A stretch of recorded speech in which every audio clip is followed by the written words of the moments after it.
Hey, gang, Are we what's going on? live? We are live. Hey, let's rock this joint. Let's rock this joint. Absolutely. Looks like some of the usual suspects are here. Can you guys hear us okay? Can you guys hear us at all? It's just kind of like, it looks like we were running. It's because we were. Yeah, we were. We were going to set up by the casita and in the shade over there. We have everything already with wine and cheese and the whole works. And all of a sudden, it's like, how is internet doing over here? And it sucked. So it was last minute run back here to the RV so we could actually have good internet for the live. Yeah. Well, we don't know if they can even hear us. Oh, Lori says you can hear us. Cool. Nice. What's going on, gang? Hey, John. Lori Buchanan, I'm sure like your lovely husband is with you. We got Lori in the house. Randy's in the house. Debbie's in the house. Aid's in the house from across the pond. John Senesi. Even Ed Blocker. You guys are in Nashville. Ed, what's happening? You're in Nashville, guys. Ed and Randy are in the house. Doing one of the things we could not do while we were there. Kelly and Craig are in the house. How it's called? The Grand Opera. They're going to the Grand Ole Opry? Yeah, they went to. So, yeah. Very cool. So cool. Wow, so Ola, cool. Anthony's in the house from all the way down in El Campamento. That's about, what, 10 miles from us? Hey, Anthony, welcome home. Right now. Loud and clear. That's awesome. Very cool. Well, all I need to know is that you guys can hear Lori. Because if you can hear Lori, you can probably hear me. I am the closest to the mic, so it should be okay, I think. But yeah, we got some wine. If you need to hear me, you just need to open up a window. And we have like a little cabinet because the flies are crazy the last few days. I don't know why, but they're crazy. And they're the annoying ones that they don't leave you alone. They're just like bumping into your head and stuff like that. And some cheese and some, of course, Dr. Pepper. Of course. Cream soda. Of course. I don't know. That's so I'm sure you guys are well aware this is the first time we've done a live since November of 2022 when we did it with the caravan. So it's been a little over 2 years since we have done a live broadcast.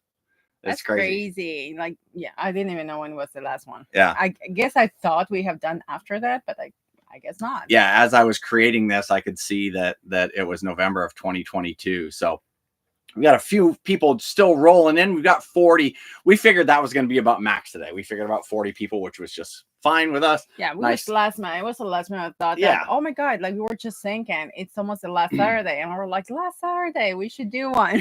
Yeah. So it was a very last minute kind of like get together, let you guys know. So it was like very, very last. Kelly has Sauvignon Blanc here. I am drinking, and this is the first time I drank it. It's called Rioja, Rioja, and it's a Spanish wine. So we'll see. Well, can you show them the label? It's the Kirkland. Yeah, not gonna lie, Kirkland wine. I like it. I don't care what people say. So how is everybody doing? Even between you guys, I don't think you have been really talking to each other because usually the live is not even about us. Even between you guys, it's about people talking amongst themselves. Yeah, exactly. Oh, Deb, I'm so glad you're back doing lives. Makes us feel closer to you and everyone in Adventure Nation. Yeah, absolutely. We hope to be able to do these every single month again, especially as we start to hit the road. And we're still trying to hash that out, what that's going to look like. But as you guys have seen, look at that fly across even on the camera, the fly's like, what are you guys doing? I'm telling you. And it's just that one.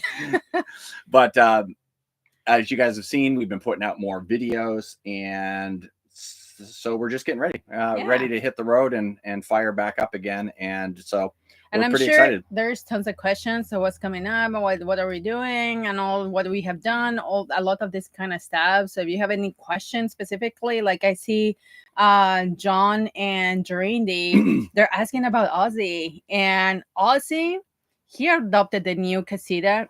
It's already his casita too. Yeah. Like he owns everything here. So he's claiming it and like literally in the casita. That's what I was mentioning. When we were coming down here running from over there, from the outside, I could see his silhouette. He was inside the casita with the other cat. It's a love-hate with the other cat thing. And they're always kind of like playing and fighting. But he's good. I mean, he still has his leg a little bit paralyzed. He still cannot walk quite right, but he's in good spirits. He goes out and walks around and still tries to chase the birds. So he's still doing good. The only thing that concerns me about going back to the US with him is that he's now in a regular pain-killing medicine that is a shot every month that he needs to get. And once we go back to the US, I can take the medicine with me. But I think the way US is, that everything is so controlled and everything, that even if I go to the vet with the medicine, they're not going to allow me to just put something on him that they don't know what it is or what's for and all that kind of stuff. They're going to want to do all kind of like the tests themselves over there before they give him something. And it'll be 10 times as much. Exactly. That's the other thing. That's why I wanted to bring the medicine with me, so I could have it with me at all times and just give him his shots wherever we are, whenever he needs to. But I don't know if that's going to be possible. Yeah, but you guys don't see him when we're recording outside and stuff. You don't see him around because when the other dogs and that are running around, he gets a little bit nervous around them. So when we're outside recording, the other dogs are running around. And so Ozzy kind of tends to run off and hide somewhere while we're doing that stuff. So that's why you don't see him while we're recording. So I know a lot of people ask that, like, hey, who are the strange animals? What happened to Ozzy? Ozzy's still good. Everybody shows up at Ozzy lately for some reason. Yeah. And as soon as we're out, the dogs are around. I mean, you guys know pets. It's like as soon as they see movement and everything, they come towards you. So that's what happens. Toasty Passenger says, what was the design factor in planting roots in Mexico? Oh my gosh, he's like Mexican. Well, I mean, it's part of it. It's not like I was planning. Like, no, it wasn't a plan. It was not like we were looking for a place so we can plant roots. It was not that way. It was like we have to be traveling here a few times. It was not the first time coming down here. But it was really the first time we fell in love. We came down with Kevin and Laura and Tom and Faye. I see Tom and Faye are on. Well, that was the very first time. First year. When we bought the properties, when we came down with the second Kevin, year. Laura, Dorindy, and Chuck. Yeah. And at that point, I'm always, if you know me, I love looking at real estate as a hobby. Like wherever we travel, wherever we go, the city, and raise your hand who's with me, because I know I'm not the only one. A lot of us, we look at real estate when we travel. And I found this property and I look at the town that it was growing and it was the right price. It was in the right place. Like we were looking at, it was not in a road or a wash that will get flooded or something like that. So it was the right everything. And I put a ridiculous offer and they took it. Yeah.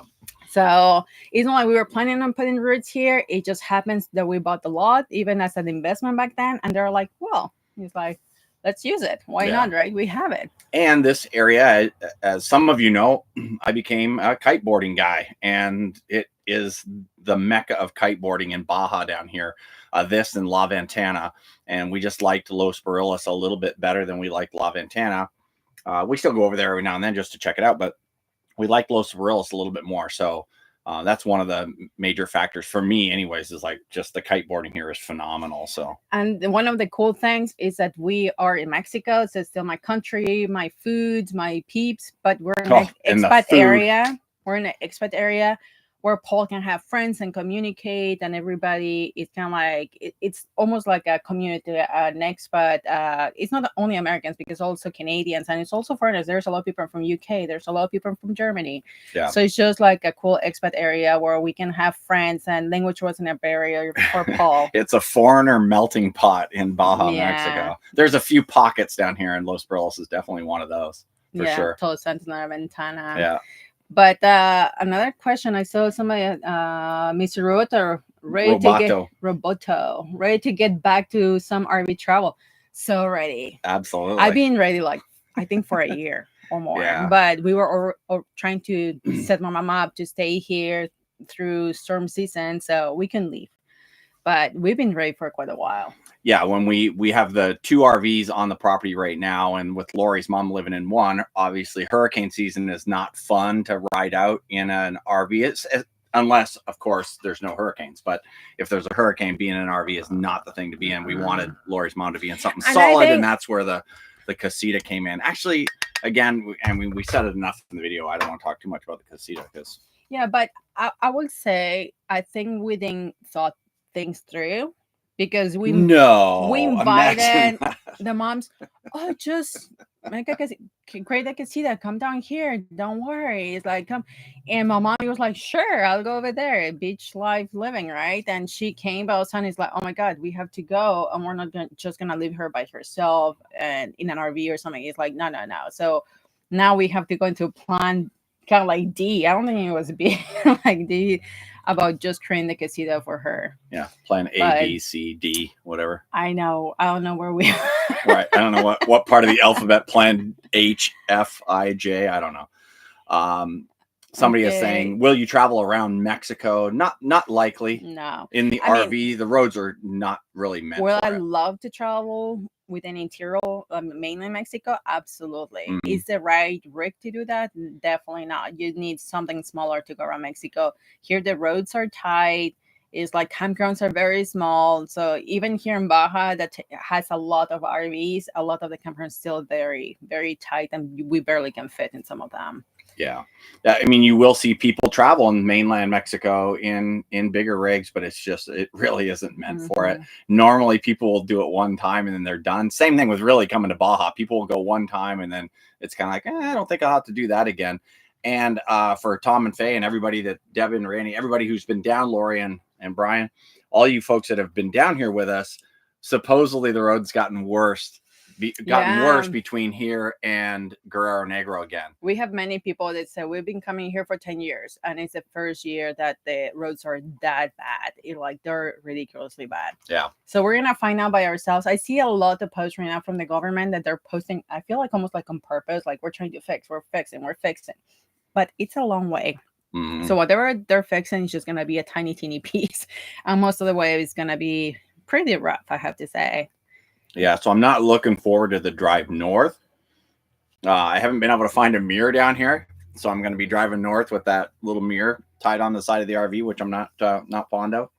So I could have ordered one and had it sent down here, but one of the things that we've found out about living down here, I can say one of the negatives. I think there's not very many negatives. I absolutely love it down here.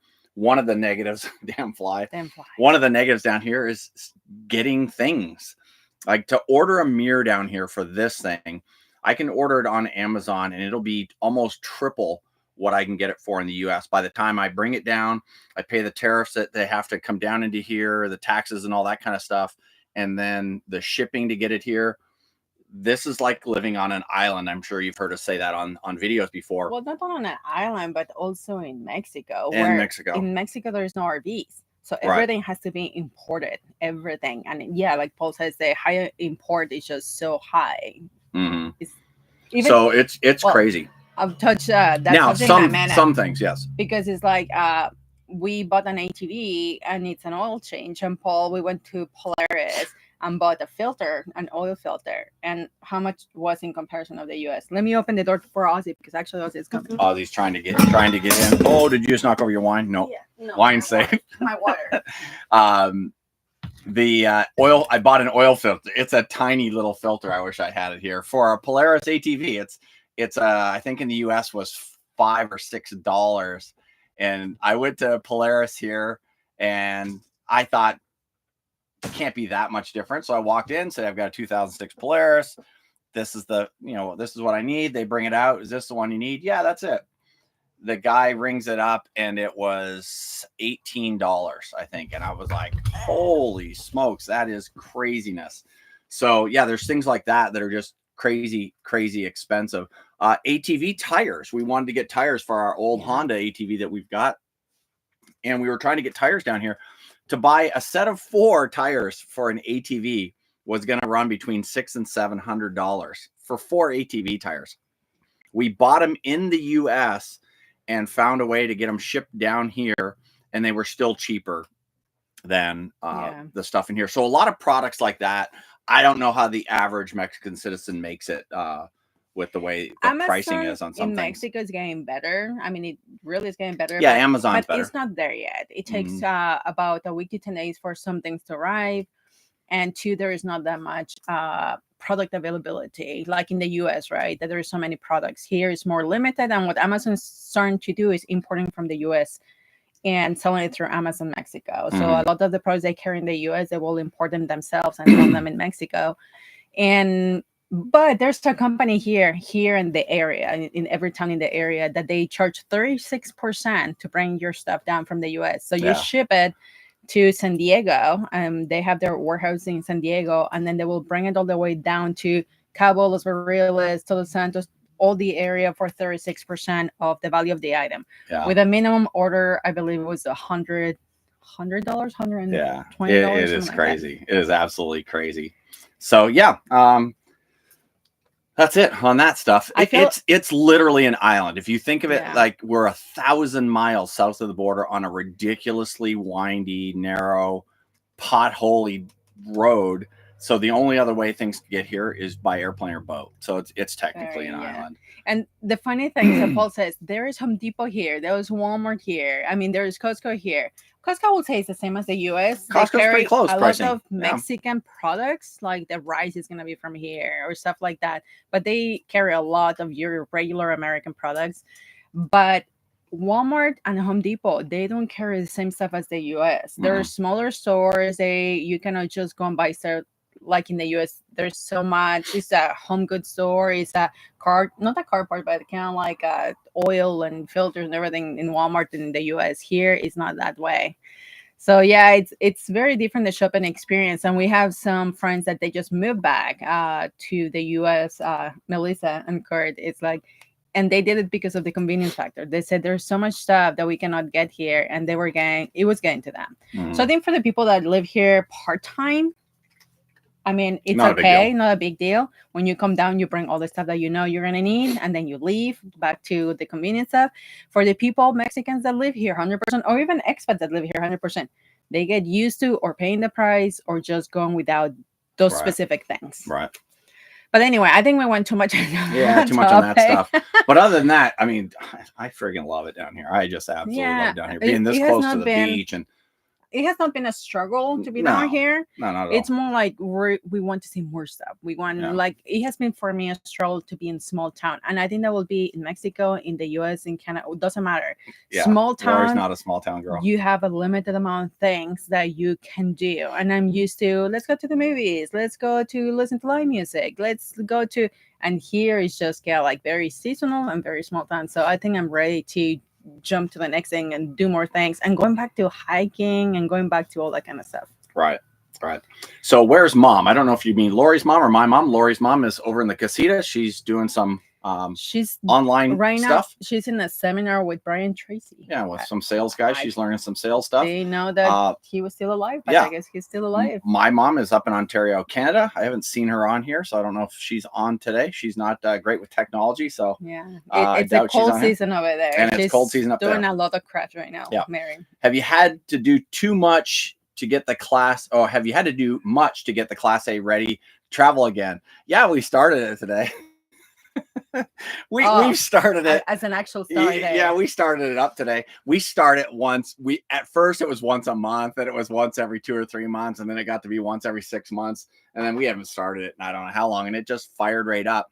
The one thing about living in the RV that makes it different than if you store your RV. If you take your RV and you were just to store it for 2 years, it would be horrible to go back out on the road without checking it out. We're inside of it. We're using all of the stuff every single day. We're using the water. We're using car part. We're just not using the car part. So I'm gonna generator. We're not using it too. Yeah, the generator. We're gonna have to probably do some cleaning again of that, because I cleaned it in a video you saw a little while ago, and then haven't cleaned that again. But we haven't used it. Okay, but so long story short, we have not maintained anything in the RV really, or checked before living. Right now, we're focusing. We're still some details on the casita, so we're still finishing that. We're putting the other RV where my mom used to be for sale within a week. So same thing. We're trying to deal with all the little things that need to be fixed so we can put it for sale. Right. And then the property also is its own maintenance. The whole landscaping and the whole raking and it's just like it's sand, but still a lot of work. Right. But the RV itself, I'm going to make sure the tires have got air in it. Make sure all the tires are in good shape. There's no cracking in the sidewalls and stuff like that. So we're going to roll with those, see what happens. We're just going to make sure air's in those. bearings and all that. I'm not going to take all the wheels and stuff off just to check bearings. I'm not going to do that. We'll just, as we roll out, they should be fine. I mean, they haven't gotten wet. They haven't got submerged. They haven't, they've just been sitting. They should be fine. The only thing we have noticed we're going to need soon is batteries. So, because I think we were testing them the other day and they seemed to do something funky a month or so ago. They were doing some weird stuff, but I don't know if it was something with the batteries or I did something weird, but and we are working on that right now. We're in the process of negotiating with a company to do a battery deal. So that might be something that's coming up. That'll be fun. Ozzy. I'm trying. Yeah, Debbie said they were worried about Ozzy because of the other cats in your lap. Yeah, don't worry. Lori was never get rid of Ozzy. No, Ozzy. No, I don't think she meant get rid of Ozzy. Maybe something happened to him, and maybe we got a new cat. But no, it's like I just love animals in general, and they know that. So every time I'm outside, they just go towards me. Right? It's like they always come to my lap, and they're always behind me. So that's why, again, her name is Mila, as in Milagros, miracle, because she actually was rescued. It was coming from the tires of another car. So it's like my mom stopped and to see, because she thought he was dead or maybe half dead, and just kind of like to help the cat out. And she would have been fine. She didn't got hurt, even though it came out from the tires of a car. So we just call her Miracle, Milagros. What happened to Vegan RV? They're still around. Kevin and Laura, they're living full time in Durango, Colorado. I talk to Kevin every now and then, and we text quite a bit. Not RVing really anymore. They're living in I think they're living in a fifth wheel, and they still have the RV. They still have the Class A, but it's been in mothballs for a while. Yeah. David Beals. WTF, I remember these episodes. Yeah, we remember them too. So hopefully you guys will like seeing these again. Anthony says, so it's bad past Guerrero also. So he's talking about the road north of Guerrero Negro. It's always bad. I feel like that one is always bad. Yeah, between Guerrero and 5 has always been bad, but this year is like all the way now. Yeah. They just came down. Like, yeah, it's like Anthony and Naomi, they just literally drove about a week ago or 2 weeks ago. Yeah. And Toasty Passenger, are there accommodations in our area? Oh, yeah, absolutely. This little town's crazy. Los Barillas itself is a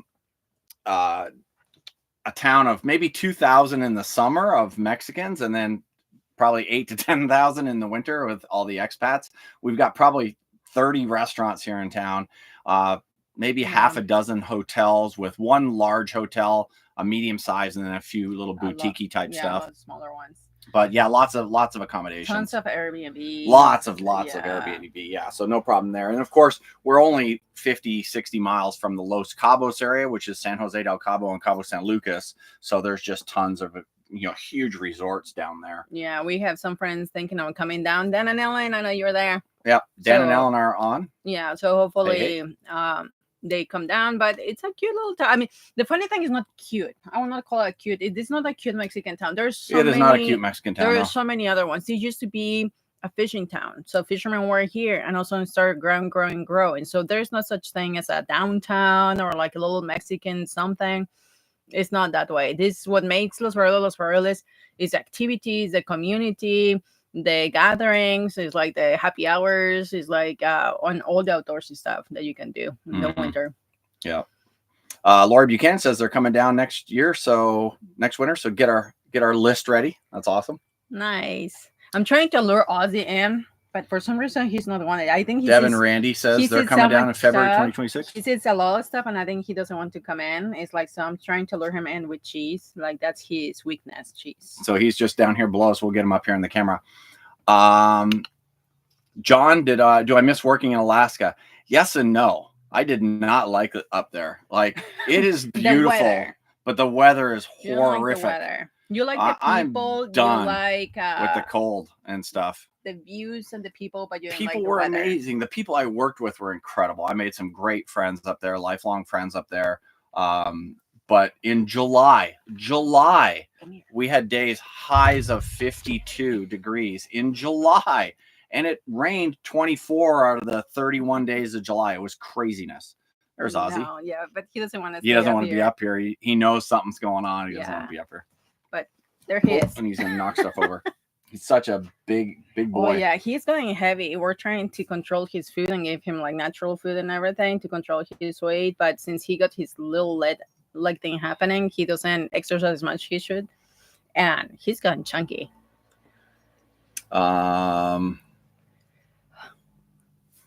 So freezing in Texas, yeah, I'll bet. Oh my God, Snowden's. I saw that. My sister is in Juarez, that is a border city from El Paso, Texas, and it came down to -7 degrees. Yeah. And I think she meant Celsius. So I don't know how much is that Fahrenheit, because she sees everything on Celsius. Oh, then it would be like, I don't know, 10 or 15 degrees Fahrenheit. Yeah. Still cold. Still pretty cold. Oh yeah, it was cool. Kevin, Barry, good to see us live again. Envious of the weather, cold here in Buffalo. Yeah, Buffalo is, whew, that's Buffalo can get super, super cold there. Gary, pull the rear def off plug to check the oil magnet. Yeah, I'll definitely do some of that stuff, Gary, but nothing major. So we just haven't done anything. There's no one thing here. We're parked on dirt, so we can look under it all the time, and there's no fluids. There's nothing underneath, so nothing's leaking. So all that stuff is good. But yeah, basic stuff like that, we're going to check oil, make sure things are greased, and do that sort of thing. That's all his job. Yeah. My job is just to make sure to have everything inside tighten up and pretty good. And we still have not gotten rid of the AC, the actual mini split. So that's something that we need to take out of here. But it was still getting hot in December. It was hot today. Today was a beautiful day. But today was not AC day. But no, it wasn't ACD. ACD. ACDC.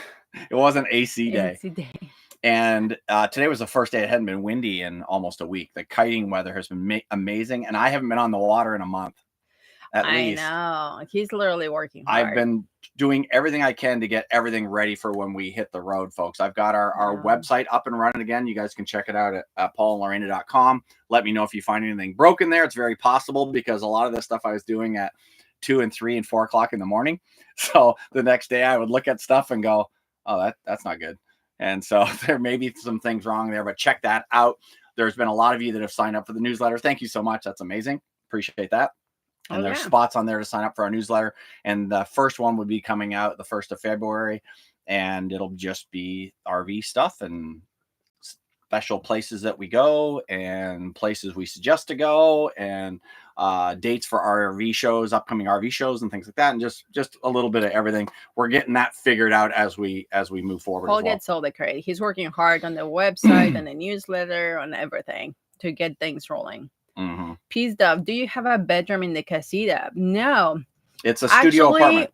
Well, here's the thing. The whole idea, as we have mentioned before, that was going to be a storage room that became a studio.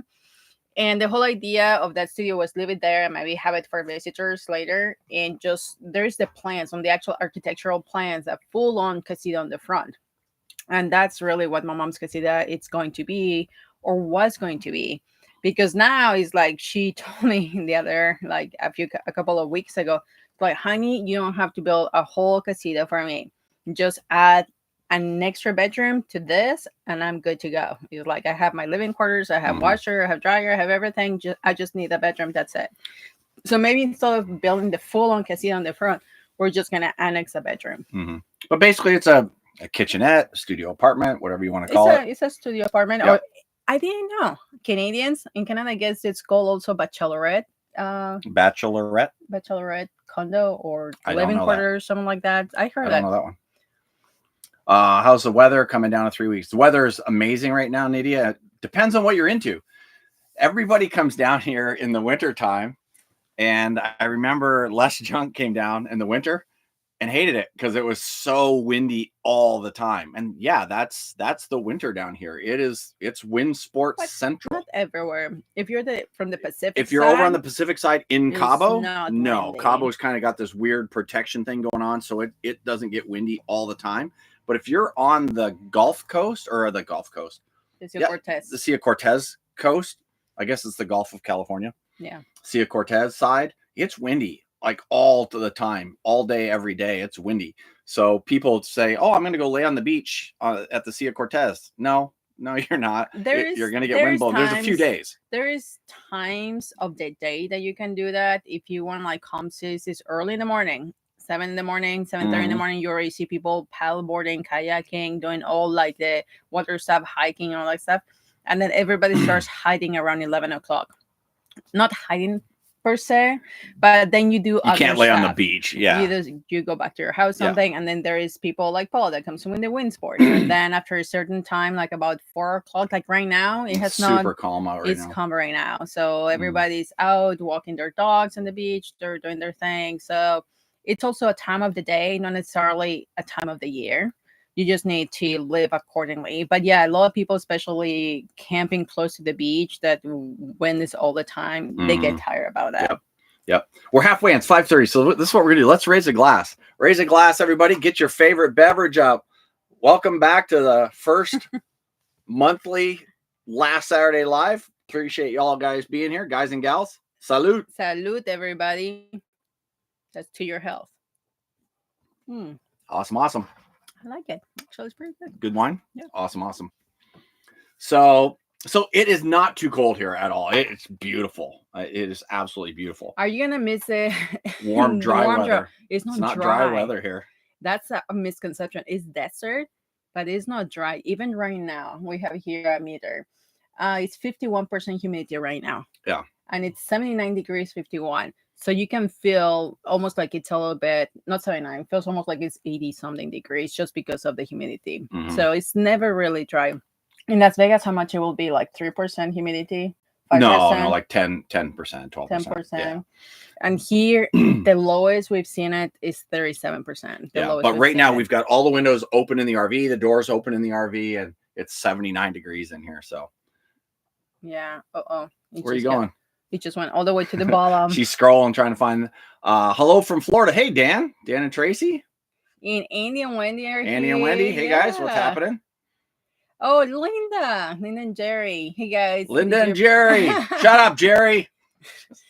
Inside joke, folks. Joke, but Linda literally has a cup that says "Shut up, Jerry." Linda and Jerry are two of our family from Florida. We love those guys. They're amazing folks. She's like, when can we get a lease on one of your casitas? Kevin Miller in the house. Woo, woo, woo, woo. Somebody was just asking about Kevin Miller. Yeah. So it's like, put in the chat what you're doing nowadays. Besides being in the cold in Colorado. Actually, Ed and Doreen, they live in the same area as Kevin and Laura. So they're all in the same area. Or even in the same campground kind of thing. It's like, go Chiefs.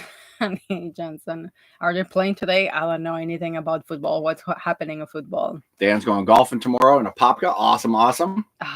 So nice. 75 degrees. That's pretty good. Ed Blocker, any plans for the direction you're heading? We're driving north for at least 1,000 miles. We're gonna stay. We don't know. We're gonna stay West Coast. We are probably gonna stay West Coast because depending how my mom is doing during the summer, we might have to stay close to head down here again. So we don't know. We know we're heading north West Coast. We don't know how far north we're gonna get, but we're definitely once we come south, we might come down again to Mexico here to the property. We're still not quite sure about it, but we don't know. Maybe. Why was the construction contractor man in the shower? That guy was a creepy dude. I don't know. I just went filming in there. He was in there. I don't know. I didn't put in the bloopers, but we did many takes with different things. So it's like you should put the other take. Trying to get it to look right was pretty fun. Yeah, Samantha 5. Yeah, Alexis was happy to see us. Like, oh, he's like, yeah. Fred and Lynn are in the house. Hey guys, what's happening? He's like, yeah. Still on the 40s. Fred and Lynn are taking the jump to full time, folks. Yeah, they have a beautiful canal front property in Florida, and it's for sale. So if anybody's looking for canal front, it's like beautiful property, pool, whole works. Yeah, it's like so sad they're leaving that house because now we cannot visit them. And like selfish thought. Yeah. Like, wow, Deb, 40s in Victoria, BC. Oh, I don't know if I could live in that.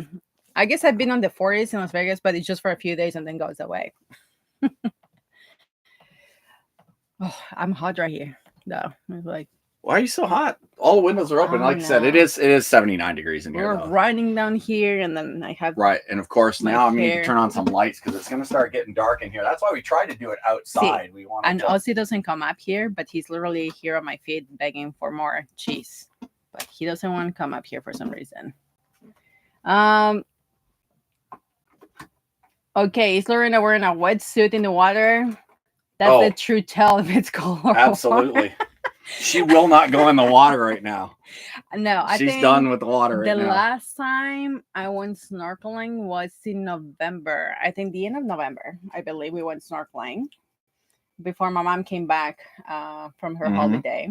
Yep. And I went with my wetsuit on, definitely. It was like, and I was comfortable with my wetsuit, but there was a lot of jellies. I saw this big jelly just passing right next to me. And I'm like, nope, I'm out. It's like, this is not for me. And it's when there is that transition weather, the transition of water temperature is when the jellies come in.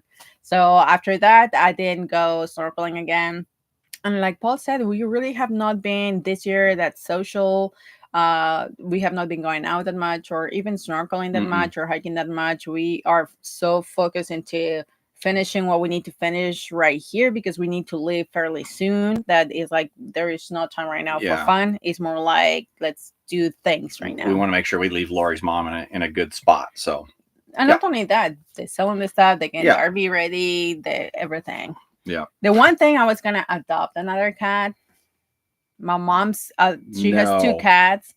And that cat adopted us already. Yeah, that cat can adopt the casita. And that cat is like, I feel like it's autistic. I don't think it's quite right. It's a super skittish cat. Oh, the black and white cat? Yeah. It's autistic at least. It's like I don't know, can cats be autistic? You can touch her. She's afraid of everything. But she literally moved to under our RV and she has been living here for the longest time. One of the most skittish cats I've ever seen. Yeah, so we're trying to gain her trust and everything. And I told Paul, it's like, we might have to take her with us. It's like on the trip. But I feel it's also very selfish of me thinking that way because I think like she will be afraid traveling. So I don't think that's gonna happen. But I feel bad about leaving her behind because she already adopted us. Oh, very sad. Linda broke the Shut Up Jerry mug. Did you whack him over the head with it? Don't worry, Linda. I'll get you another one. It's awesome. Not the end. That's awesome. Big football game Sunday late afternoon. Wendy Johnson. That's got to be Chiefs. I think Wendy and Andy are Chiefs fans, so I'm sure they're talking about that. Hey, Rick from Massachusetts. 11 degrees here. Oh, nice. Balmy. Whew. Yeah, no, I don't think I could live with that. Fred and Lynn, we think it's Seoul. 2 weeks. Holy crap. Oh, wow. Fred and Lynn, congratulations. Like that's awesome. You have a beautiful home, so it was expected. Karen and Lou from the Jersey Shore. We're starting to get close to 100 already. That's crazy. 100 folks. Oh, so nice. We literally, as our first comeback in the live, we weren't really expecting that much. We were just expecting kind of like the close friends, have some wine. And I guess you're the close friends if you're here. Yeah. It's like, we just didn't know we have that many friends. AR says if we make it to the Texas Panhandle, we can hang out on their acreage. Awesome. Thank you very much. Oh, nice. Well, I don't think as much as we wish, I don't think we're gonna make it that far. I think the overall idea, there's one road.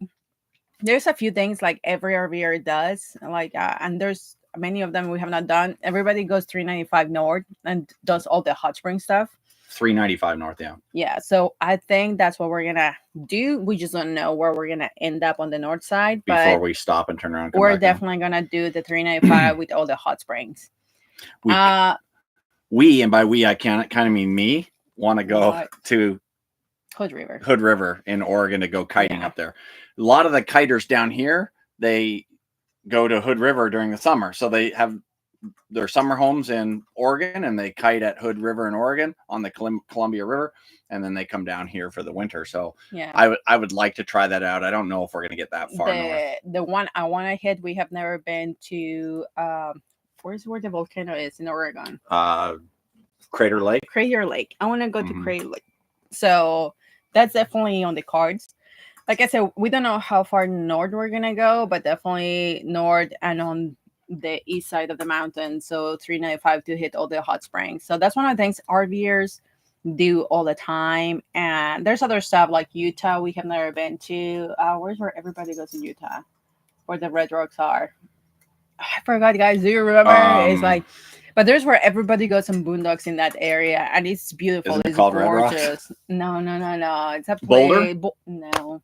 Yeah, isn't it Boulder City? No, it's not Boulder City. But I will remember throughout the life. I will remember.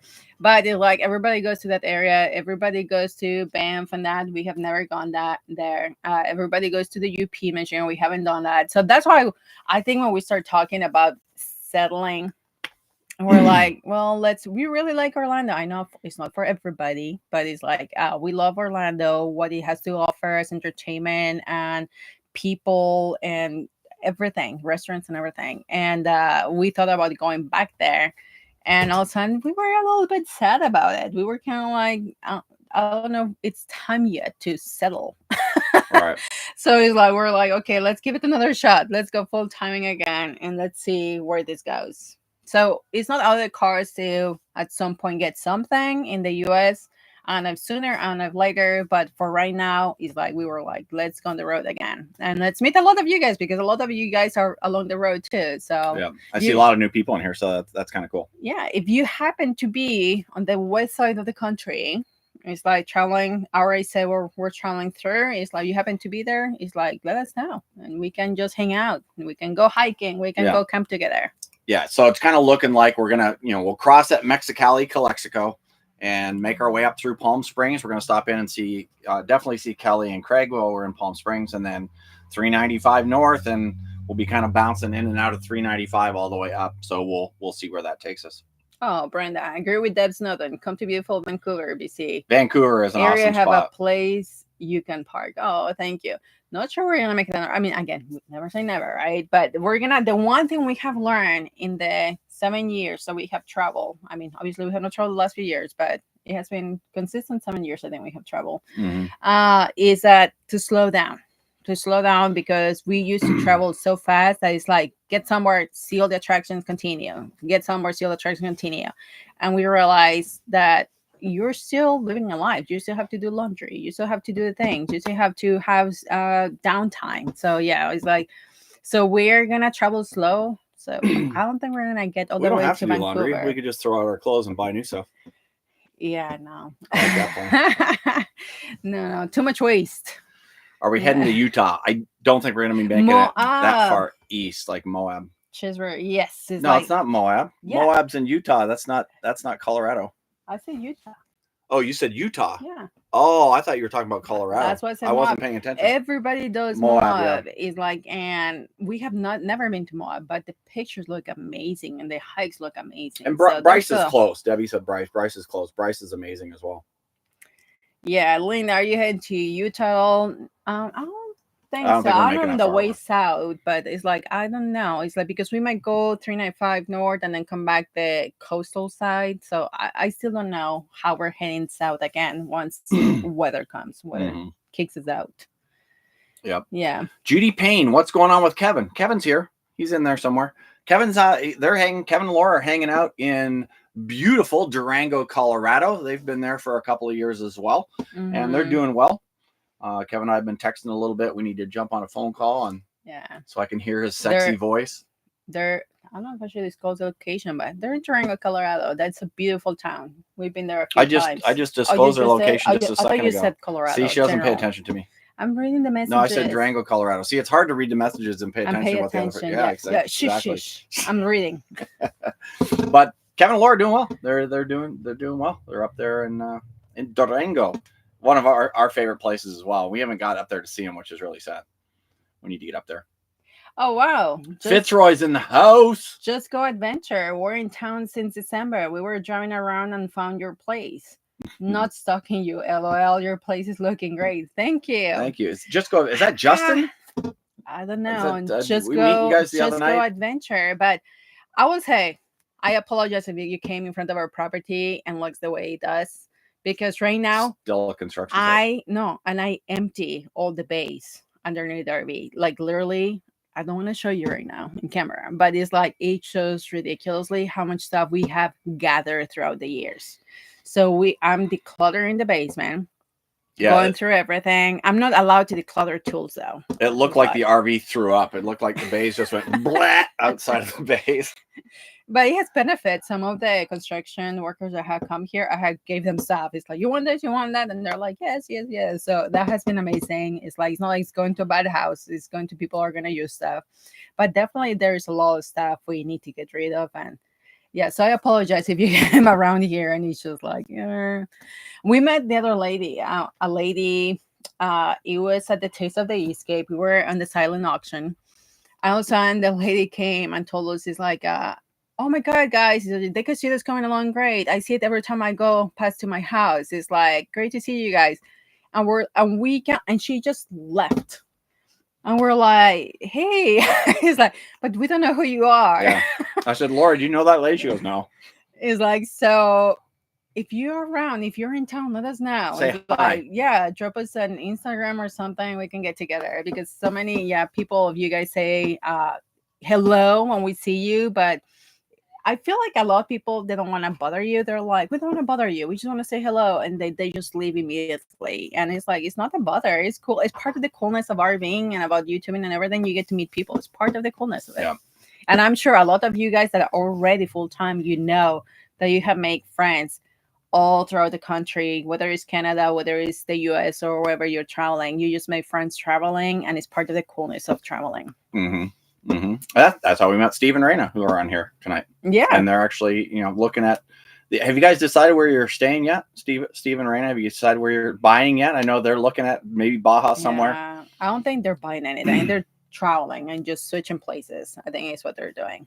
Because a lot of people, they're doing that now. Instead of buying an RV and going to places, they're literally Airbnb and going a month, 2-3 months at a time to different places. It's pretty cool way to do it too. If you can just live out a suitcase and just go, that really is called minimalism. Without your dishes, without your stuff, it's like just go with a suitcase from place to place. I could do that. Backpack, just. He could not do that. He doesn't admit it, but he has so much stuff. We were talking about it the other day. Backpack, like, I'm out of here. Tools, electronics, those two things take so much of his space. If we're traveling, I don't need tools. I'll leave him with Kevin. I know. He's like, you always need tools. Somehow he always needs tools. Well, if we're at an Airbnb and the air conditioner breaks down, I have to be able to fix that stuff. But Kevin says everything West Coast edition. Ooh, we have a lot of feedback on people want to do another RV thing. Yeah, we have a few people really asking. It's like RV thing 2.0 is like, let's do it. So it's not out of the question. I don't know if 2025 is the year. No, it won't be this year. It would have to be a 2026 thing. Yeah, because at this point we're kind of like almost February by this point, and we're so planning to get out. That one will take some major planning because I'd really want to do it bigger than the first. We learned a lot in the first one. We learned a lot that we were doing so much we cannot do it all, so we need to have more people helping. We learned that we tried to fit as much value and as much content as we could, but we were all so busy ourselves and everybody attending that also there was no chance to really spend time with people. Yeah, so it's like we learned a few things in that event. So I think the next one will be a lot better. Less but better. Less but better. Yeah. Still have some crazy killer entertainment, but always Dr. Pepper. Unless I'm at a restaurant here. If you're at a restaurant here in Mexico, you can't order Dr. Pepper. They just don't have it. You're going to drink Coke. But if I'm here in the house, usually I'm drinking Dr. Pepper. I'm still waiting for Dr. Pepper to call me with that sponsorship. Anybody know anybody? I have to say, he's gotten a lot healthier. Yeah. He really is not drinking as much. I am not drinking as much. When I met him, he will drink. I'm not joking, guys. No joking. At least 1 12-pack a day. It's like it was what he will drink. I would say 11ish in the morning until the night. He will not drink water. Water was not a thing for him. No, there's water in here. It says right here. Yeah. On the there it says water. And there is also prune juice, and there is no artificial colorants too. Dice in there. So. But yes, I've gotten healthier. My blood pressure is leveled off. It's not perfect, but it's not high. It hasn't gone back up high. It's just leveled off around the mid to high 130s over I don't know, whatever it is. It's just a little bit higher than normal. Whatever, a bit high, like 10 points higher than normal on both bottom and top. Oh my God. Everybody's like raving about the everything 2.0. And the funny thing is like Dan and Ellen can't wait for everything 2.0. Those guys were amazing with the water guns. It's like they really prepared. Like, and I'm sure a lot of you were getting notifications on pictures that you took during that over the last month. I've just been getting amazing notifications from Facebook and Instagram and stuff about the various things that we did. And yeah, the water gun fight and the, just the dancing and the yoga classes and all that kind of stuff. And it was a super, super fun memory for me. I had an absolute blast, and just to see a bunch of adults acting like little kids, for me, that's what it was all about, was just to get people out of your comfort zone and allow people to be kids. I would say I am Paul is a child of and they have fun. I'm the one, the adult, like be realistic, look forward kind of person. So we have different personalities. We complement each other. He takes me out of my shell a little bit, and I bring him down from like, I don't know, it's like craziness too. But all the activities, fun activities on the RV thing, it was all his idea. It was all like, I was like, Paul, who's gonna show up with water guns?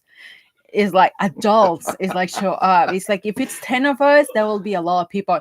And also, and there is this, I don't even know how many people. It had been at least 40, maybe 50 people. Everybody ready with water guns and water balloons and ready to fight. And oh my God, there was this lady, I don't know, with and a guy with this yellow like poncho and this big hat. It's like, I don't know how to call it, Hawaiian hat. And it's not Hawaiian. I don't know where they're from. They were hilarious. It's like, I love it. I love all the things that went there. It was fun. Mr. Roboter, time for your new Dr. Pepper shirt. Yeah. He has one, and he's not even sponsored. Yeah, I have a Dr. Pepper shirt, but that thing is old now, man. Free advertisement. Yeah, that's when we went to Magnolia area. Oh, and Ed said dancing in the rain, dude. Oh, come on. Yeah. Like, it was just so much fun. Like, how can you, I'm going to start crying thinking about it, because it was just so much fun. Like, for those of you who weren't there, we had a live band the last night, and literally as soon as we went, ladies and gentlemen, Blender, the band comes out. They were like an 80s, 90s cover band and did all kinds of cool music. They were awesome. And as soon as they start to play, it started not just raining. I mean, it's just pouring. It was pouring so much that water was coming down off the stage and actually into the keyboard. And we were kind of worried about that. But the guy just kind of pulled his keyboard back in. And I'm like, are you guys all right? Or like, I walk up onto the stage and talk to the main guitar player in his ear. And he goes, if you guys keep dancing, brother, we're going to keep playing. And they played, and we danced in the rain, and we had so much fun. We were soaking wet. We had fun, but also we were like, oh my God, their equipment is going to get trashed. But they kept playing. Yeah, it was just so much fun. Kudos to the band. To the band. Exploring Coast to Coast says, it wasn't the best time of the year to search for a water gun, so ours were little. Yeah, It was cold. Oh my God, I can't believe you went there, Paul. Like, Debbie said man yoga. Oh yeah. Oh my God. Kevin and Tom and I think Randy, was he wearing yoga pants too? I don't remember. No, I don't think Randy will wear. But I'll tell you what, Tom looks good in some yoga pants, baby. Let me tell you. Nobody wanted to look. Yeah, nobody wanted to admit it, but Tom was looking good in them yoga pants, baby. Oh, another joke is like, I don't know if like even to say it or not. And the why everybody was staring, but anyway, dancing in the rain. Yeah. Oh my God, good times. Yeah, people. It was just now. If we do a West Coast one, there's not gonna be rain. Yeah, there won't be rain if it's on the West Coast. That's what California's We'd have to do it in the middle of the winter to be able to get it to rain somewhere. In the middle of winter. Yeah, like go up to Seattle or somewhere and do it in the winter time so that it would be cold and rainy, because there's no dancing in the rain up there. It'll be cold and rainy. Florida rain. I just want rain. It's cold rain. Oh, Randy's in for wearing yoga pants in 2.0. Whoop, whoop. Promise. Yeah, already. We're gonna hold you to that, buddy. Promise. We're gonna hold you to that. Tom and Faye, they're not RVing anymore. Sadly, we understand, but you still can go. You still can show up to the RV 2.0. Yeah. Just saying. Kelly, quartzite. We could do it in and around. And we thought about doing it somewhere in and around quartzite, but it's such a dust bowl. Okay, quartzite is a love-hate thing with quartzite because it's a gathering place. That's what makes quartzite cool. Everybody goes there, and then you go to the different groups. Let's say we do a teamy group, and we all come together and do fires together. So that's a cool part about quartzite. But what sucks about quartzite is like it's not pretty. It really is not pretty. Yeah. And it's cold. Definitely not water gun fight or anything. It's gonna be cold. But also everybody's around. Everybody's having a good time. You go to the tent to see the paints and aches people and also RV stuff. So a little bit of everything. Mm-hmm. So it's a love-hate always with quartzite. Yeah, Craig's right. Coachella Valley. We could take over Coachella, take over the grounds at Coachella. Ooh, that sounds expensive. Mr. Robata says, I miss the RV thing, like missing the original Woodstock. It was kind of like the original Woodstock, Mr. Robata, because there was only 250 people there, and I think we had 500 people or 1,000 people claim that they were there. So very, very similar. Not even close. I said, Trish, hop on, Lorena, met you guys in Albuquerque, New Mexico. Glad to see you guys. Hey, Trish. Glad to hear from you. Not to see you, but hear from you.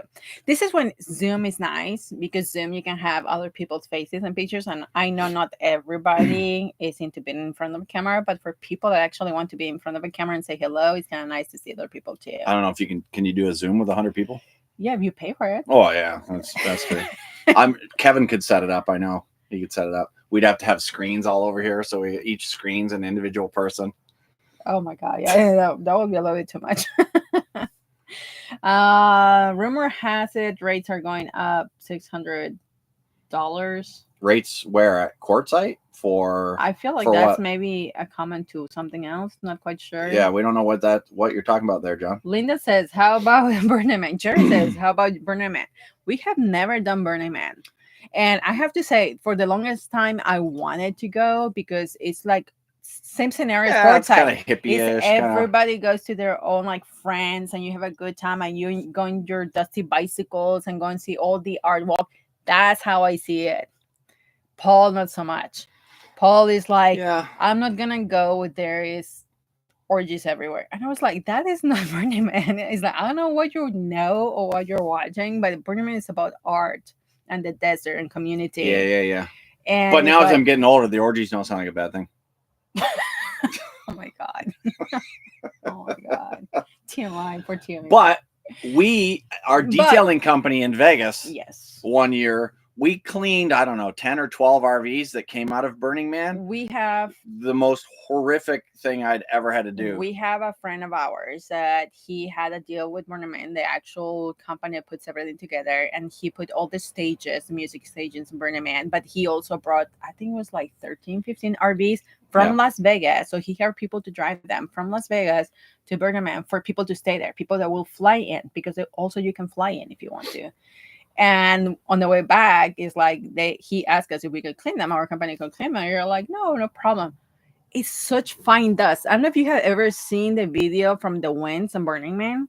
They seal their windows. Yeah, I understand why. I do understand. It's so fine dust. It gets in everything, and it's hard to get rid of. Not only we found dust in those RVs, we found a lot of drugs in those RVs. Yeah, there was a lot of drugs. We found electric scooters and bicycles too, though. Those were fun. Well, we kept, not joking, who were the scooters we kept for like 2-3 months? They were the famous wife people. Of Margaritaville guy. Yeah. What's his name? Buffett. Jimmy Buffett. Jimmy Buffett. Yeah, Jimmy Buffett's wife left scooters in one of the RVs, and we kept them with us. We had them for 6 months. Something like that, until we have to ship them somewhere. But it was fun to have them. Quartz, like going from 180 for 7 months to 600. That's still cheap. That's still so cheap. There's not. Apparently, BLM quartzite is going from 180 for 7 months to 600. Yeah, holy crap! It's still cheap.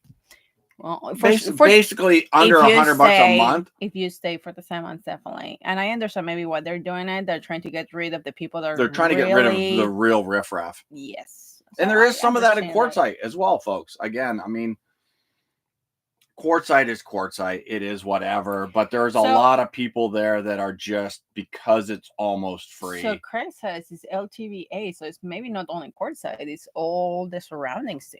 It's the BLM in that area. So now is that $600 just for that specific area? Well, LTVA or that goes into other areas. LTVA is where we stayed. We stayed at LTVA West, and then there's LTVA South. But we stay at an LTVA close to Yuma too.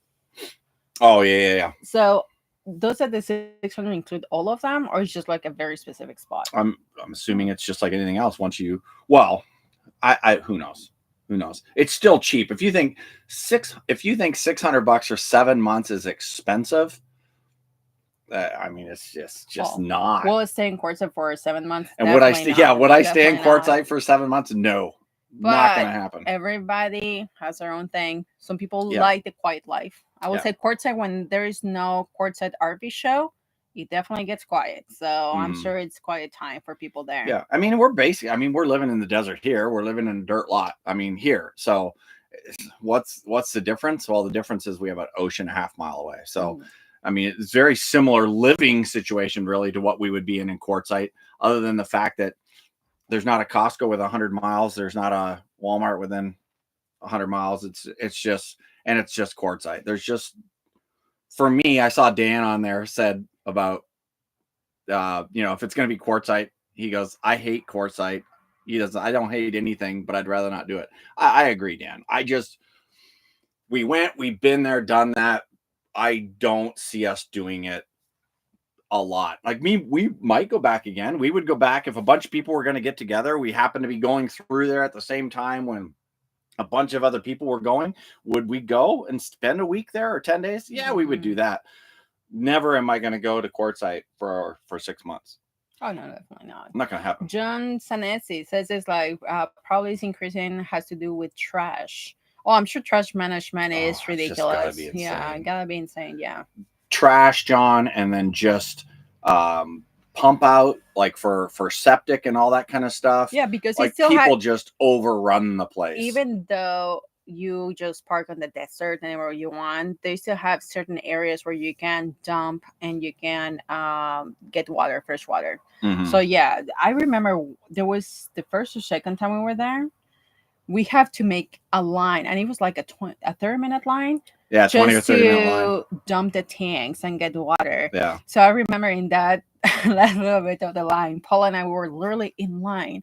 And while one was on the wheel, the other one will go and shower with the last little bit of water so we could dump everything. Yeah, we're like, we might as well fill up and use as much resources as possible. So yeah, we were showering while we were waiting. And then we switched. Yeah. But it's like, oh my God, nothing says full-time RVer than that. It's like, I have a friend of mine that she has her RV, but she's like, Lorena, I like hookups. It's like, I know that I understand you like boondocking. I know you like nature. It's like, but I like hookups.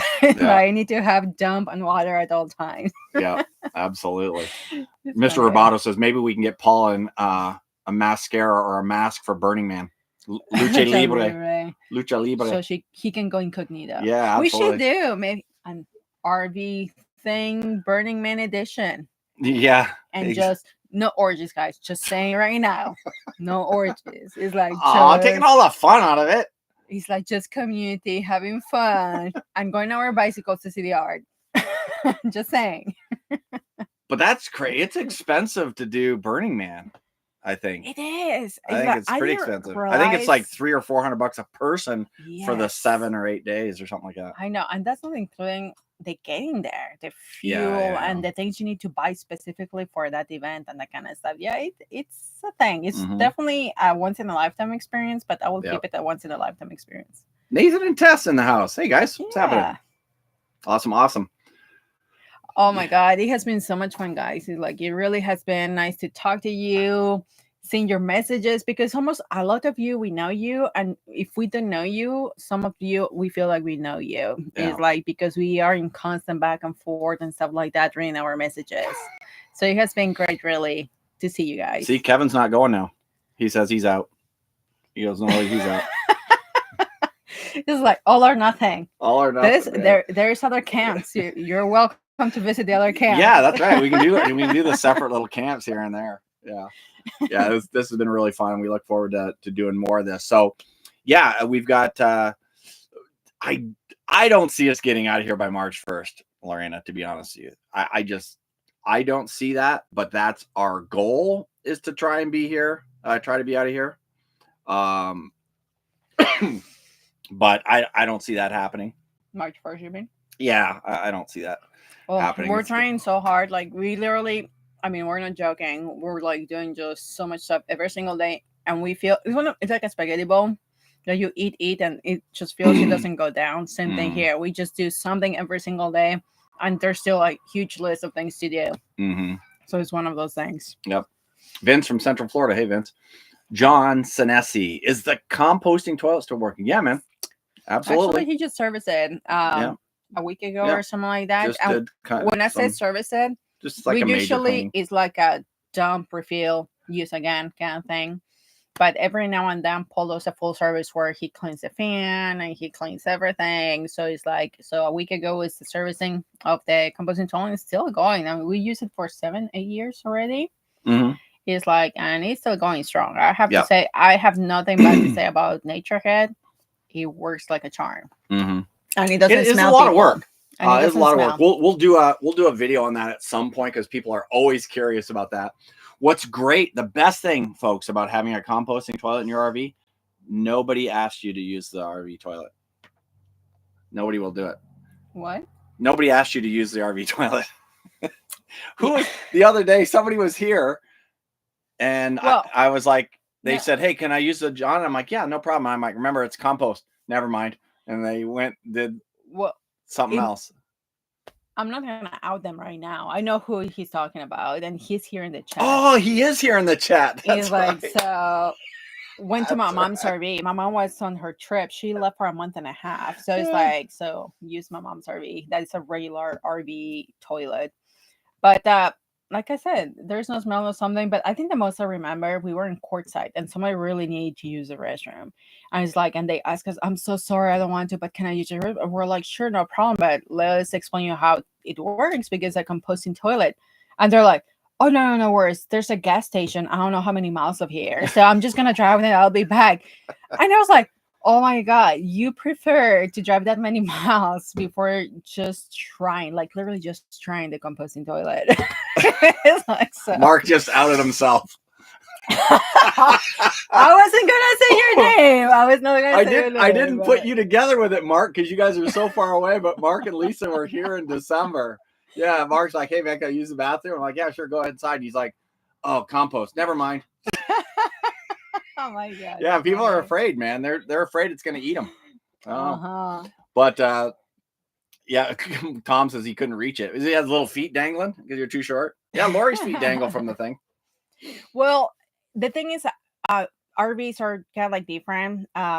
Some of them, the toilets are actually built on the floor, so they're tall like a regular toilet. But ours, there's like a little pedestal, and the gray tank is underneath. And the RV toilet, it was one of those short RV toilets to fit that size, and so it will be a regular height. But when we put the composting, it was a tall regular size on top of this pedestal, so it became very long. But you know what's funny? You get so used to it. It's like, I don't think about it twice. When I sit on it, my feet don't touch the floor. Really? No. Yours are dangling too. Yeah. See? Well, I usually put my feet on. Now we're getting into too much detail. The showers. Put my feet on the showers there, so the tub. So I just put my feet on the side. And our shower has like a little tub, so you put it on top. See, typical RVers. TMI with 100 strangers, and eventually we're all talking shit. Always happens. Then if you get to Canada, you have to spot at our place, but I'm sure you guys already know that. Well, we didn't know that, but thank you so much. When could you send us directions? Tracy told me that there is kiting over there. Oh yeah, you said you saw some kiting. So Paul wanted actually this summer to go to Ontario because his parents are already getting older, and he wants to visit them. And it's not in the cards this summer, but we're definitely probably gonna go next summer or maybe head that direction. Mm-hmm. Well, I'm not gonna say I promise. I'm just gonna say probably. Right. Lori said that I should start the countdown like we did at the house. that was Kevin loved that. I'm gonna get the big whiteboard going again. Start Xing off the days as we get to March 1st, and then skipping days and going, yeah, screw this doesn't work. So yeah, I can do that. Remember, I told you guys earlier, and the more down to earth, I know the timelines. I know what's like realistic. And Paul is like, no, we can do it in a week. It's like this. It's like, no, it's not feasible, honey. So there's always that interaction on any relationship I have noticed. Yeah. There is like the people that they're not shy, they talk a lot and all that kind of stuff, and they're the introverts.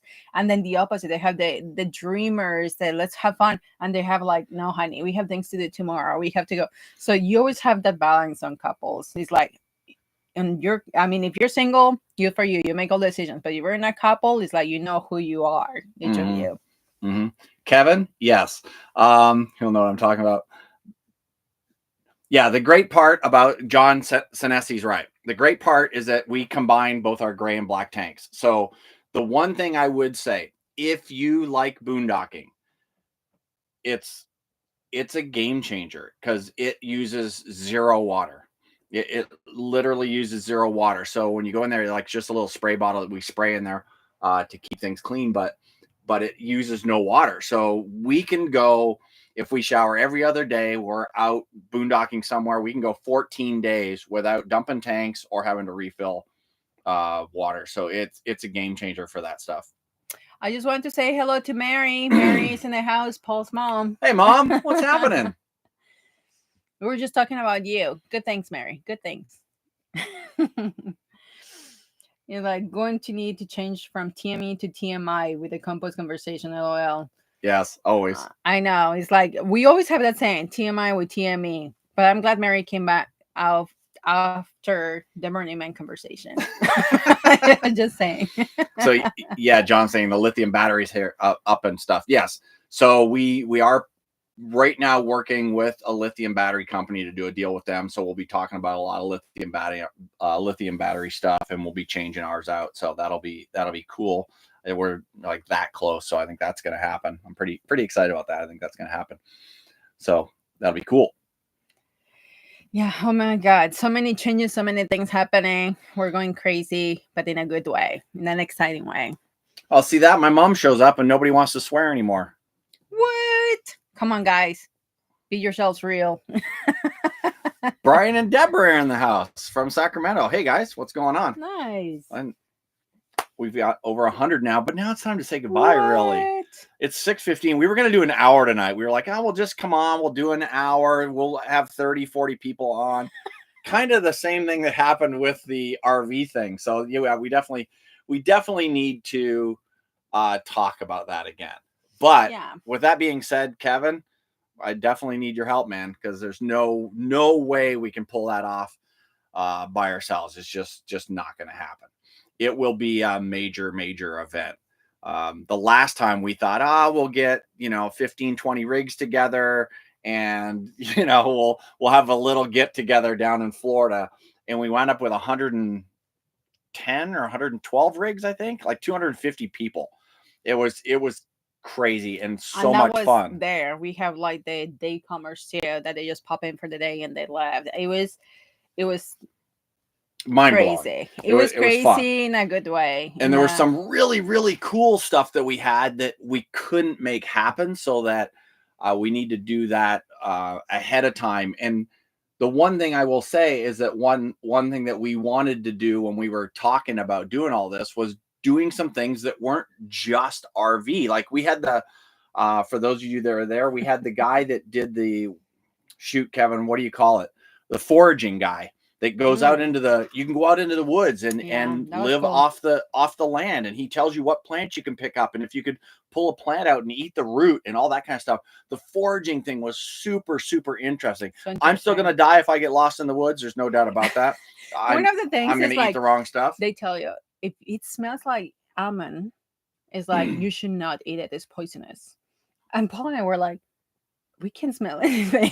Yeah, like we're gonna die. I couldn't smell the difference between almond and no almond, and I'm like, I'm toast, man. I'm just history. I know. So that was really cool. The one thing that I was super disappointed that we couldn't do, Kevin had a great idea, and we had a knot guy that was going to come and show us how to tie knots. That sounds weird, but think about if you're going to hook up to a tow vehicle, or I don't know, whatever. It's just something I've never done before. There was a guy that was going to come and show us all these different kinds of knots, so that if you had to join ropes together, or you had to, tie somebody up in the trunk of a car, or whatever, they were going to show us that, and we couldn't get that thing to happen. That would have been super, super cool. So I'd like to do some more of that kind of stuff.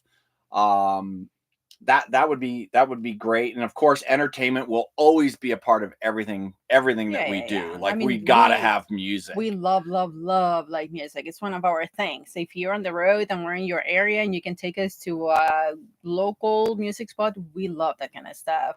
Sean Hackett says, like, count us in, love to help with an event. It's like so much fun the last time. I think it's like we could get anything done with you, Sean and Leon. Like, he's like, it would be just too much fun. Yeah. It's like, oh my God. It's like Mark says, it's like time for TME after dark for all you OnlyFans. Yeah. Mr. Roboto, are we going back to weekly videos? Yeah. So I've been trying to get 2 a week out. Right now, I've been trying to do Tuesday, Saturday, and Saturday's been really, really tough. I've been wind up doing Sundays. Last week, I thought I put it out on Saturday, and I put it out on Friday. I don't know. I am so, like I said, night and day right now. Like, I'm staying up till 3, 4 o'clock in the morning, and then not waking up till 10, 11, noon some days. I am so not even sure what day it is at most days, that the video thing has been really, really difficult for me, because I've been trying to get all this other stuff in the back end set up. I've been trying to get the newsletter set up, and that whole thing with, whatever goes on behind the scenes as far as getting, email lists and stuff set up, all that stuff.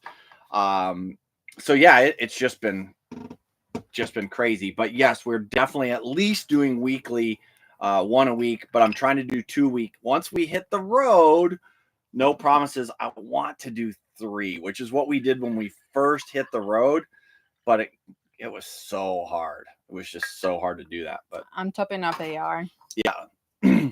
might as well just, you're drinking, might as well just stay drinking and stay online. What? Might as well stay online. Mark says, time for TME after dark for the OnlyFans. I just said that. I know. Did you? I didn't even hear it. See? Because I was talking. That happens. Yeah. So, yeah. Scavenger. Oh, Ed. Oh, talking about scavenger hunt is like, I think it's an amazing thing to do on everything. But Paul and I, we have been talking at doing like a citywide or statewide, nationwide, or even we talk about doing finals nationwide, but do a scavenger hunt that starts with teams and cities, and then the winners going to statewide, and then after that going to nationwide, and just do couples RVs, I don't know, teams, someone like that. So we've been talking even about it, because we're talking about doing fun things, and just doing these fun things also creates getting to know each other and being friends all together. So yeah, we've been talking about that. It's funny that you mentioned, because we have been talking about it lately a lot. Yeah, the scavenger hunt was amazing. Oh, speaking of that was actually the RV thing, Captain Sam in the house. Ed and Doreen idea. I think that was their idea on the RV thing to do that. And the one that excelled at it, there was 2 people that excelled at it. It was Deb Snowden, and it was, I forgot her name. They live in San Diego. I forgot, Nancy Patrick. It's like they came literally with backpacks full of just random stuff. And they have so much stuff in it that when we will call for things or finding things or doing things, they have it ready. That's preparedness right there, people. Yeah. Like, I didn't know it was a thing. Deb Snowden says, if on the water, watercraft races. Are you crazy? Can you imagine all of us on jet skis on the water racing? That's an insurance claim looking for a place to happen. Holy smokes, that would just be a disaster. Oh my God, Sean, Kevin, I still have your doppelganger outfit. Yeah, he had like this beard and everything. That was awesome. Yeah, like Kevin said, RV Icebreakers. Where's the RV Icebreakers game, Kevin? I know. He's supposed to trademark it and copyright it and everything. So I don't so much fun. For those of you folks who have been to any of our events when we do the RV RV icebreakers where we go around and ask embarrassing questions. Not only embarrassing. Absolutely hilarious. A lot of them are regular questions, but there's a few embarrassing questions. It's just absolutely hilarious. And for the most part, I think people lie on the embarrassing questions. Oh yeah, you guys are all a bunch of liars. Everybody lie all the time. Hard to get anybody to tell the truth in this group. Oh, bye, Mark and Lisa. Mark and Lisa, we'll see you guys. They're in Alaska, so it's like, I'm sure. Yeah, they're in a different time zone and everything. They're an hour earlier. Oh, really? Yeah. Where are you living then? They're going, I guarantee they're door dashing. Oh, probably. I finally remember getting to kiss Paul for points. That's nothing. Like, that's funny. Lisa's missing her afternoon margaritas and papas. I know. Right. We actually went yesterday. It's like we have this local place here in Los Barriles, and we will go for French fries, but they're like the steak fries. They're seasoned. They're so good. They're so bad for you people, but they're so good. And the margaritas are so good too. And 2 margaritas, so 2-for-1 margaritas for 100 pesos. That's $5. $5 2-for-1. And oh my God. Anyway. P-Stub says Laughlin, Nevada. That's not a bad area. Like Laughlin or Lake Havasu. I would say Lake Havasu at where the London Bridge is. Lake Havasu, I think, is a good idea because I think at some point we were trying to find some West Coast stuff, and I do remember Lake Havasu, Parker area have some venues, some state parks, and some stuff like that they have like for big gatherings, big camping. But the always challenge is that we know not all of you can boondock or want to boondock, so it's having hookup for a lot of people. I know that's always a challenge and trying to find places.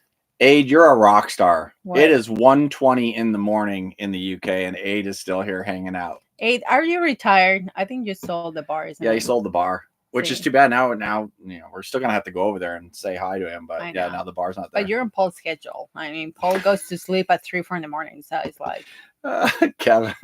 What? My favorite episode TME episode is the Banff one. Exactly. I cannot show what finger I want to show here, but you know which one is it. That is so good. Yeah, so good. Yes, I retired Collins.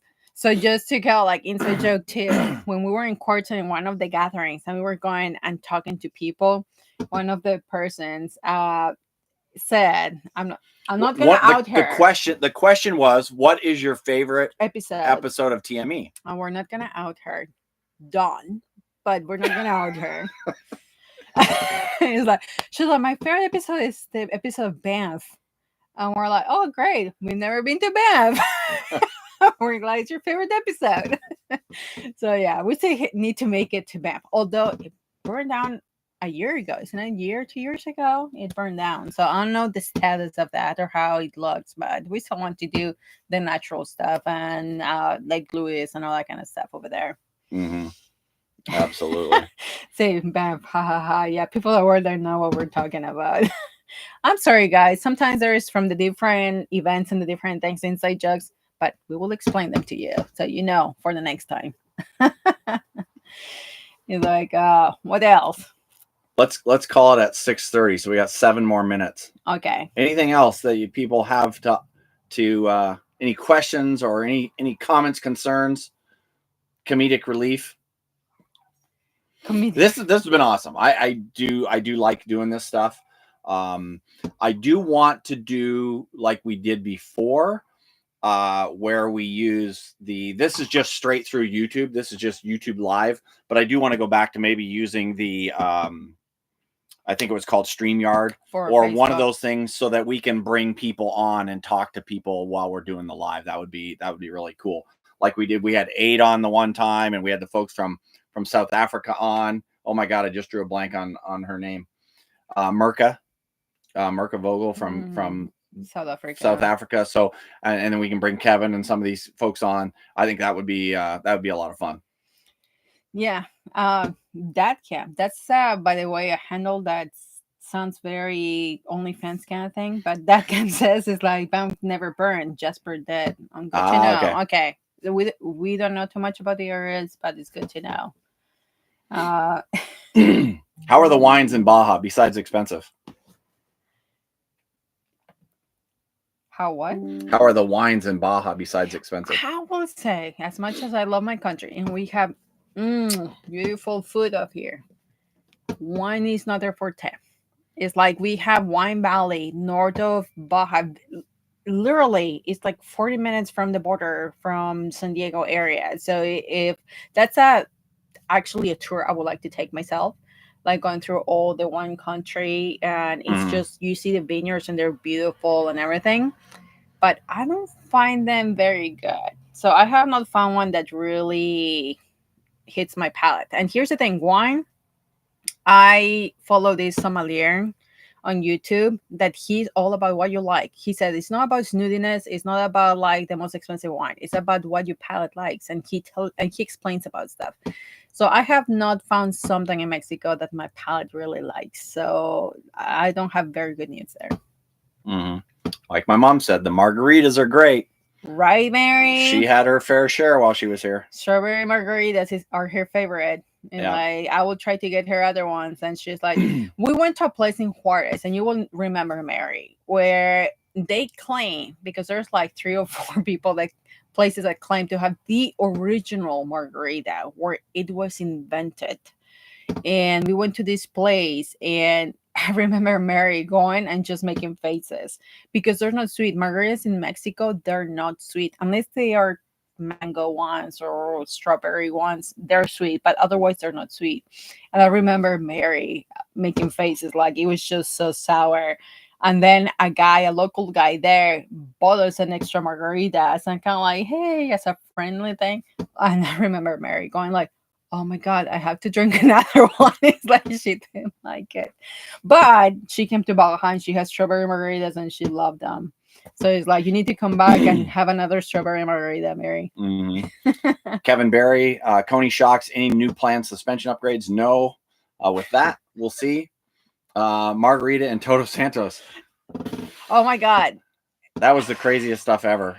Okay, we had one margarita in Todos Santos in this place that is called Tequila Sunrise. Very famous place in Todos Santos. They put there the recipe, and they're literally, you're watching with your own eyes, like how they're doing your margarita. But it's a one and done.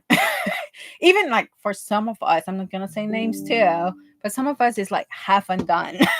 Yeah. It was like they are super strong. At least by the way the girls were acting after they were done drinking them, they were pretty strong. It was a blast. It was a lot of fun. The crazy Germans in Vancouver, Silky and Jorg. Hey guys, what's happening? Wow. Long time, guys. It's been a long time since we haven't talked to each other. Yeah. That's amazing. What happened to the narrow Japanese 4x4 van that Paul helped Kevin build? Kevin, did I help you build a van? No, that was the oh my goodness. What was that called, Kevin? You're gonna have to help me out here. Oh, it's a Delica. Oh, the Delica. Yeah, that was Kevin bought that while he was down here. I don't think he still has the Delica. I think he sold it. I think he sold that. Just comment below, Kevin. Do you sell it or you still have it? It's like that time, Kevin, Laura, and Chuck, they came without cars to Mexico. They just drove the RV because it's a challenging road. We're not gonna lie. Laurie Buchanan is here. You can say it's like it's challenging road. It's a tight road. But the ones that were down here, they're like, we need a car. We need a car, and they bought the Delica. So it was awesome. It's a great like day tripper. I think it's a great day tripper. Mm-hmm. Oh my God, Lori Buchanan, Lorena, we can sit and picture of them. It's like we're talking about the margaritas. Split a picture.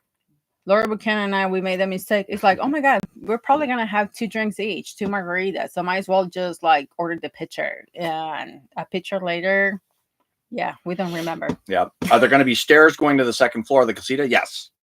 Yeah, the views up there are awesome. Stairs. Oh my God, that's still pending. Yeah. We will put the ladder up there, and Lori and I will go up there and have a drink at night and watch the sunset. As you saw the video where I said, I think Deb's Nolan just laughed, but it's like, hold my beer. Yeah. It's like we still go up the ladder. My mom will not do it. My mom will not go up the ladder, even if we try to help her. She's like, no. It's like I just feel like it's a recipe for disaster. But Paul and I will go with the chairs and the drinks and just have a drink up there. And the view is beautiful, and we can see the ocean. So we now need to get very good how you call it Binoculars. binoculars, So so we we can can whale watch. see the whales. Yeah, that will be amazing. But it's a spectacular view. And Tom and Faye, the lot that you wanted next to us sold, they already built. So there's a huge house right next to us. Mm-hmm. Kevin, will the Starlink work in the U.S.? I believe so. Deb and Randy are still using theirs in Randy Canada, and right? Craig and Kelly, they both bought Starlinks here in Mexico while they were here. And Deb and Randy told us that I don't think they have it turned on right now, but they use it for quite some time in Canada, and it worked, no problem. They just turn off because we have the RV one, so you can turn off whenever you want the service. But Craig and Kelly, if you're still there, you can mention if they're still working. I don't know if you still use it. Yeah, Craig and Kelly, are you guys still using yours? Yeah, but it's a great deal. I think we're paying right now about 1,650 pesos, so it's about $83. Let's say round it up to $85 a month, and already increase. They already make a price increase, but in the US, I think monthly is 150 or more. And in Canada, even more so, I believe. Yeah. There's certain things like that are less expensive down here. So it's really weird how the pricing works on certain things. There was a piece of software that I wanted for, and I can't remember what it was. It was some kind of editing software. I think it might have even been CapCut, which was down for a while there. But in the US, it was $150 for the pro version, and down here was $80. So there was a there was that. So some of those kind of things are less expensive. So their Starlink is paused. Yeah, but that says theirs is like work fine, and they're in Canada. It's like they're in Vancouver Island. So it's like if you happen to be in Mexico, or even if you cross the border to Mexicali, Tijuana, or someone like that, they sell them. Where did they sell them?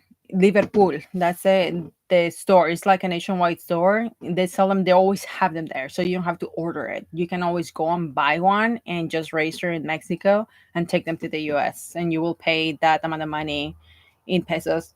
Anybody knows the rates in the US and Canada of Starlink? Like, if you know, put them below. Put them on the comments. Yeah, Craig says we haven't used ours since we went to Banff and Jasper in the fall of 2023.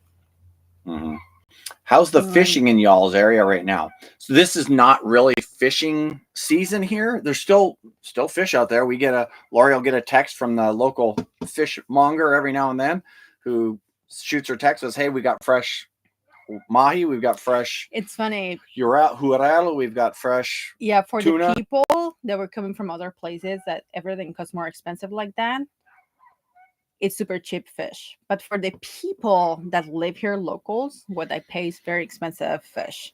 So it's depending where you're coming from. I pay 240, 250 pesos, so $12.50 to $13 a kilo. I mean, we will buy 1 kilo and we'll have 2 to 3 meals ourselves. So I will not really buy that much because we also don't eat fish all the time. We eat it once every 2 weeks, I think. It's like, so yeah, it will last a long time for us. Yeah. Lori Buchanan in Canada, they pay 170 plus tax in Canada. So that's like $7 US. Kevin Miller, $150 a month. So it's about the same. By the time you do the exchange of Canadian dollars to dollars, so it's $150. Yeah, it's like compared to 85 in Mexico, can beat it, I have to say. See you later, Tom. Oh, everybody, hit the like button if you can, if you want. It's like 165 for unlimited room at here. Chuck just arrived. You're only an hour and a half late, Chuck. Sorry, dude. We're almost about to leave. Oh, we're supposed to already. Yeah, we were supposed to be gone a half hour ago, but we've been still hanging out. We still have 90 people on here, so we can still hang out if people are hanging out. If people start dropping off, then we can go. But we have to eat though here soon. I have to say, from all the people, Chuck is one of my favorite people. Oh wow! Did you hear that, Chuck? You're one of her favorite people. You didn't give him that much notice, see? Like, hi Chuck. See, everybody knows him too. He's everybody's favorite person. 8 Collins, 96 pounds per month for the roaming and app for Starlink in the UK.